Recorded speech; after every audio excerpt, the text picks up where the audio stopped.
안녕하세요 여러분, 비욘드 나우의 대표 민버키 코치입니다. 저 오늘은 드디어 제가 오랫동안 준비했던 코치의 조언 시리즈를 이렇게 영상으로 만들기 시작을 했습니다. 정말 제가 또 감개무량한 기분이 듭니다. 이렇게 여러분들에게 좋은 자료를 만들기 위해서 많은 고민들을 하는데 이것들이 이렇게 하나하나 만들어질 때마다 정말 뿌듯하다는 생각이 들어요. 그리고 오늘은 자존감을 높이는 방법에 대한 얘기를 드리려고 해요. 그게 실제로 많은 분들이, 특히나 아이 엄마인 분들이 처음에 아이를 키우다가 아이들이 너무 힘들게 하거나 할 때 이제 자기 생활이 무너지면서 그런 질문들을 많이 하시거든요.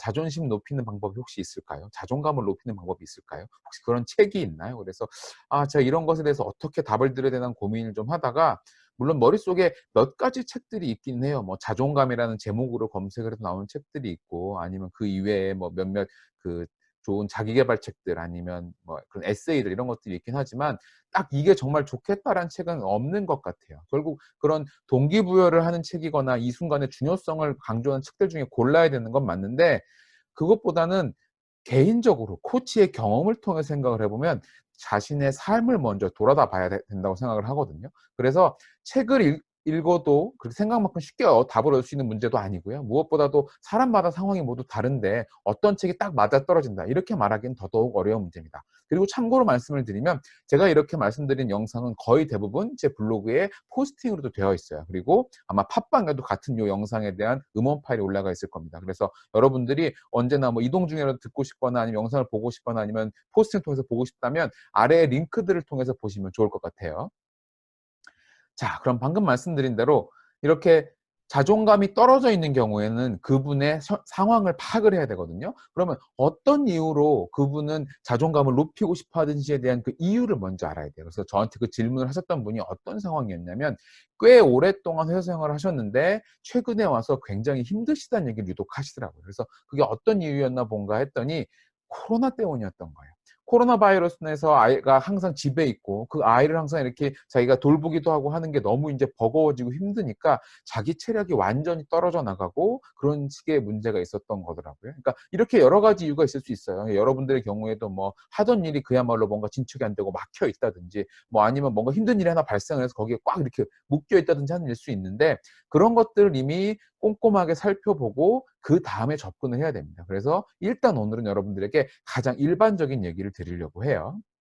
자, 방금 말씀드린 대로 각자가 놓인 상황에 대해서 명확하게 알 수는 없습니다. 그래서 제가 생각하기에는 일단 자존감이라는 것에 대해서 확실히 말씀을 드리고 가야 될 것 같아요.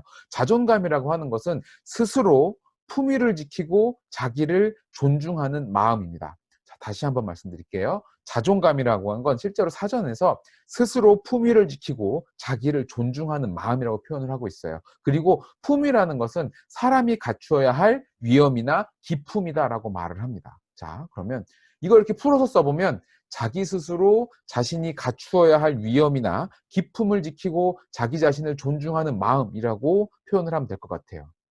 분명히 사전에 있는 말을 이렇게 섞어서 이렇게 좀 풀었었는데 훨씬 어렵네요. 그 왜 그럴까요?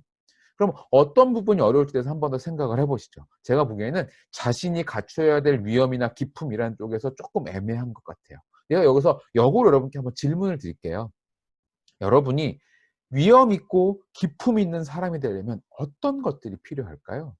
그러니까 보통은 이렇게 제가 질문을 드리면 그것에 대한 답변을 들은 다음에 그걸 위해서 쭉 뒤로 이어져서 제가 코칭을 이어가고 서로 이야기를 나누면서 피드백이 되고 생각들을 정리하게 도와드리는데, 오늘은 유튜브에 대한 영상이기 때문에 그냥 제 생각을 쭉 전달해 드리는 수밖에 없을 것 같아요. 그래서 제가 생각하는 자존감을 높인다 라고 하는 것에서 이 자존감에 대한 제 개인적인 이해는 어떤 거냐면, 나 스스로 어떤 사람이 될 것인가를 정하고 그것을 향해서 가는 길에 갖추어지는 것들이 나의 위엄과 기품을 결정짓는다라고 생각해요. 자, 다시 한번 말씀드릴게요. 나 스스로 어떤 사람이 될 것인가를 정하고 그것을 향해서 가는 길에 갖추어진 것들이 나의 위엄과 기품을 결정짓는다고요.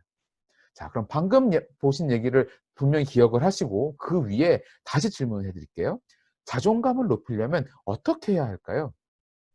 그 이야기는 분명히 현재 자존감이 굉장히 떨어져 있는 상태라는 것을 의미합니다. 그렇다면 그 순간에는 책을 읽는 것이 생각보다 도움이 되지 않아요. 물론 안 읽는 것보다 나을 수 있지만 새로운 통찰을 잠깐 놓고 또 잠깐 소중한 것을 떠올리는 순간으로 활용할 수 있지만 그게 실제적으로 삶으로 들어와서 내가 어떤 것을 해야 되느냐고 연결되기가 어렵거든요. 그렇다면 여러분들은 어떻게 시작을 해야 될까요? 저는 세 가지 방법을 말씀드리겠습니다. 첫 번째는 어떻게든 내 삶의 추진력을 얻을 방법을 찾으세요. 이렇게 말씀을 드리면 아니 이봐요 민코치님 그게 무슨 얘기입니까? 지금 삶의 추진력을 얻지를 못해 갖고 내가 이걸 자존감이 낮아지고 그걸 통해서 물어보려고 온 거잖아요. 네, 알고 있습니다. 그래서 제가 여기서 설명을 추가로 드릴게요. 사람이 하던 일은 모두 다 뇌가 관장을 해요. 당연한 얘기겠죠. 그러면 뇌가 어떤 타이밍에 좋아하고 추진력을 받는지를 알아야 되겠죠. 바로 도파민을 분비할 때입니다. 그리고 도파민은 재미있는 것을 대할 때나 또는 적절한 보상을 받을 때 나타나거든요. 그러면 우리가 어떻게 해야 도파민을 빠르게 만들어낼 수 있을까요? 바로 작은 목표들을 만들어서 빠르게 달성하는 것을 이어가면 됩니다. 자, 다시요. 작은 목표들을 만들어서 빠르게 달성하는 것을 해가는 거예요. 예를 들면 어떤 것이냐면 내가 너무 힘들어서 내 자존감이 낮아져 있을 때는 오늘 아침 일어나서 이불 개기, 샤워하기 이런 것들도 내가 해야 되는 일들로 마치 나의 작은 목표들인 것처럼 인식을 하는 거예요. 밥 먹기, 출근하기, 나가기, 문 열어 나가기 이런 것들을 다 목표로 하고 나가서 한 것처럼 체크를 해나가면 실제로 내가 그걸 했다라는 그 충만감을 조금 받을 수 있거든요. 뭐 트릭일 수는 있지만 그렇게 내가 하루의 목표들을 다 달성했구나라는 생각이 들면 그것만으로 충분히 내가 에너지를 낼 수 있는 동력이 돼요. 네. 물리학이라고 하는 것은 또 이 추진력을 모멘텀이라고 하거든요. 이 모멘텀이라고 하는 것은 어떤 질량이 있고 거기에 속도가 곱해져서 나타납니다. 이걸 사실 저희가 지금 사람이 대하고 있는 이 자기계발에 정확하게 적용하기는 어렵겠지만 저는 어떻게 말을 하고 싶냐면 방금 말씀드린 대로 작은 질량이라도 빠른 속도들을 내서 달성해 간다라고 하면 그것이 내 삶의 추진력을 갖다 준다라고 말을 하고 싶어요. 자, 그렇게 꼭 기억을 하시고요. 두 번째는 이루어진 것을 내재화하는 거예요. 앞에 얘기가 쭉 이어져 갑니다. 질량이 커지면 어떻게 될까요? 그 방금 공식에서 보시면 추진력은 MV, 질량 곱하기 속도였는데요. 그 질량이 커지려면 어떻게 되냐면 내가 결국 이루어낸 것들이 많아져서 점점 내가 이게 큰 것들 생각보다 했네라는 느낌을 받아야지만 그게 계속해서 추진력을 주겠죠. 그래서 내가 이루어낸 것들이 정말 많다라고 느껴질 수 있어야 돼요. 그래서 이 부분에 그럼 또 하나 질문이 분명히 생겨야 됩니다. 만약에 여기서 질문이 안 나오면 좀 이상한 거예요. 제가 여기서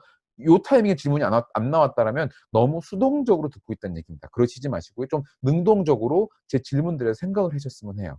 여기서 여러분들이 가져야 될 질문이 뭐냐면 내가 이루어낸 것이 많은지 어떻게 알죠? 라는 질문이거든요. 그러니까 이 질문을 쓰는 분들은 대부분 투두리스트를 별로 체크를 안 하는 분들이에요. 실제로 투두리스트를 잘 체크하는 분들은 그런 것들이 익숙하다 보니까 자기가 이뤄낸 것들이 어떤 건지 정확하게 파악을 하거든요. 그런데 역으로 말하면 투두리스트를 쓰는 분들도 자기가 뭔가 한 일들이 너무 없으면 이런 자괴감에 빠지기 마련이에요. 내가 한 게 너무 없다라는. 그래서 그런 것들도 다 중요합니다. 하지만 제가 여기서 말하고 싶은 건 한 단계를 더 넘어서는 일이에요. 그게 뭐냐면 자존감이 떨어져 있을 때는 사실 체크리스트를 채우기가 어려워요. 다 안 하고 있으니까. 그러면 내 안에 남아야 하는 건 결국 내가 잘하고 있다라는 느낌이 그대로 온전히 이렇게 싹 쌓여 있게 하는 거예요. 그거는 별도의 체크리스트도 굳이 필요하지 않아요. 저녁에 하루를 끝내는 시간에 내가 했던 것들을 그냥 떠올려 보시기만 해도 돼요. 내가 오늘 뭐 했지? 아침에 이불도 잘 겠고 밥도 맛있게 잘 먹었고 설거지 깨끗이 잘했어. 난 이렇게 생각보다 잘한 게 많아. 이런 것만으로도 충분히 하나하나 마음들을 채워갈 수 있거든요. 그리고 그런 것들이 실제로 정말 잘했구나 이런 느낌을 받아야지만 계속 그 추진력을 받을 수 있어요. 자, 마지막 세 번째입니다. 마지막 세 번째는 누군가에게 피드백을 받아야 돼요. 어떤 피드백이냐면 내가 요새 정말 잘하고 있는 것 같아? 내가 요새 정말 잘하고 있는 게 어떤 걸까라는 질문을 주변에 가까운 사람들한테 던져보세요. 그러면 첫 번째 질문인 내가 요새 정말 잘하고 있는 걸까라는 질문을 던지면 많은 사람들이 굉장히 응원을 할 겁니다.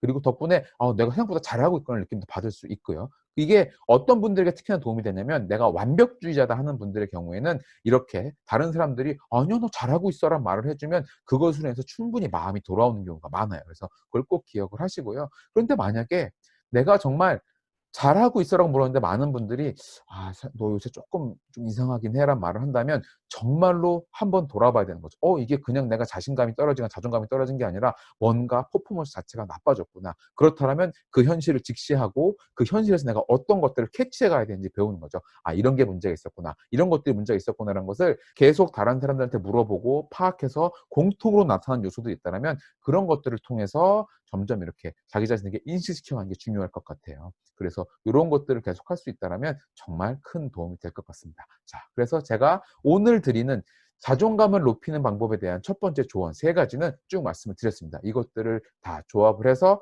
여러분들이 조금 더 도움을 받으시길 바랄 거고요. 다음 시간에는 제가 요거보다 쪼끔 더 추가된 내용들을 가지고 자존감을 높이는 방법에 대한 얘기들을 한 번 더 설명을 드릴게요. 고맙습니다.